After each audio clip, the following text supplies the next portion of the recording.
આજના દિવસે પુનિતનગર ઈએસઆર જીએસઆરથી જેટલા વિસ્તારોની અંદર વિતરણ કરવામાં આવેલ છે એ વિસ્તારો આજે આપણે બંધ રાખ્યા છે એટલા માટેથી કે ઈએસઆર અને જીએસઆરની અંદર એટલી બધી ડસ્ટિંગ અને માટીનો ભાગ આવેલો હોવાથી એને સફાઈ કરવી ખૂબ જ જરૂરી હતી. એટલા માટેથી આજે પુનિતનગર વિસ્તાર જે કંઈ હેડવર્કમાંથી જે વિસ્તારોને પાણી આપવામાં આવે છે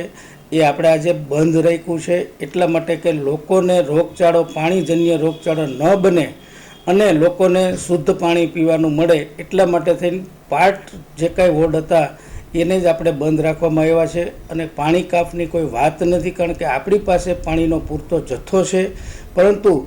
લોકોના સ્વાસ્થ્ય માટે થઈ અને આ બહુ ખૂબ જ જરૂરી હતું એટલા માટે થઈ અને આજે આ પુનિતનગર હેડવર્ક નીચે આવતા વિસ્તારોમાં આપણે પાણી બંધ રાખેલ છે.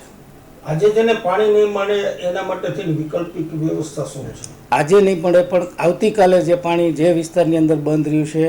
એ લોકોને આપણે પૂરા ફોર્સથી અને એને પાણી પૂરતું મળી રહે એ માટેના તમામ વોર્ડમાં જે કાંઈ બંધ રહ્યું છે એ લોકોના ડીઈ સાથે વાત કરી અને એ લોકોને પૂરતું પાણી આપણે આપવાના છીએ.